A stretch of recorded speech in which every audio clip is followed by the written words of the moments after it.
शाय नमो नमः। सरस्वती नमस्तुभ्यं वरदे कामरूपिणी विद्यारंभम करिष्यामि सिद्धिर्भवतु मे सदा। शिव शक्ति को कोटि कोटि प्रणाम। मेरे श्रोतागण, मैंने आपको उच्च राशियों के बारे में जानकारी दी थी।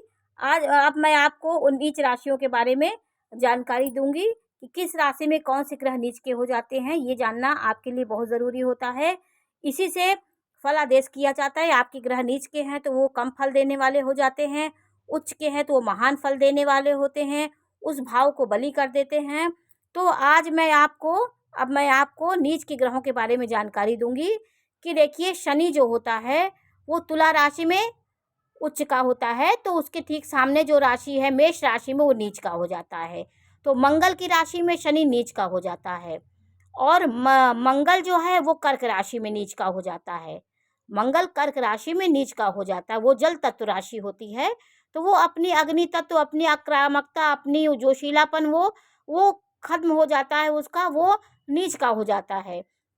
तो नीच का ग्रह जो होता है वो जो पराक्रम होगा, आपका जो भी पराक्रम होगा, आपका साहस पराक्रम, वो दुस्साहस में, गलत तरीके में आप पराक्रम करेंगे। तो नीच का ग्रह नीचता दिलाता है। अच्छे कर्मों में वो कहीं ना कहीं नीच का कर्म करवाता है।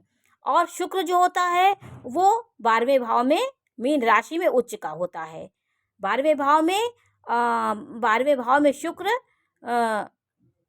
उच्च का होता है और कन्या राशि में नीच का हो जाता है। तो कन्या राशि में शुक्र नीच का हो जाता है। सूर्य जो महाप्रतापी है वो उच्च का अपनी राशि में सिंह राशि में रहेगा और तुला राशि में वो नीच का हो जाता है।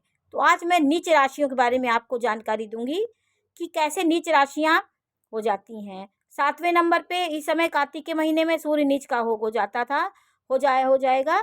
उसके बाद 8 नंबर में जाता है तो आप 2 राशि में, आपका वृषभ राशि में चंद्रमा उच्च का था, तो अष्टम राशि उसकी 7वीं राशि में वो नीच का हो जाता है।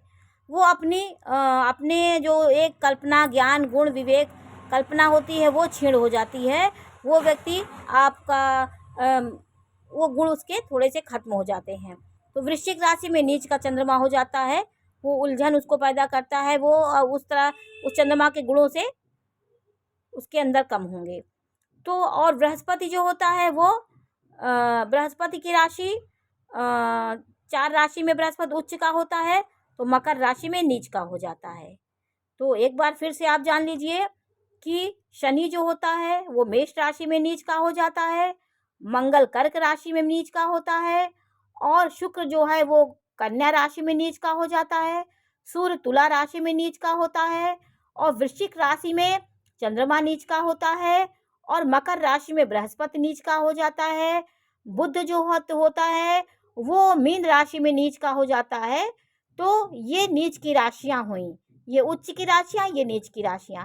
तो इसीलिए मैंने आपको 2 चार्ट बना के आपको मैंने बताया था। मैंने दिग्बली के बारे में सिम बता दिया और मैं उच्च के ग्रहों को देखिए बताई, फिर उसके बाद मैं नीच के ग्रहों को बता दी हूँ। इससे आपको समझने में सुविधाएं होंगी। नमस्कार।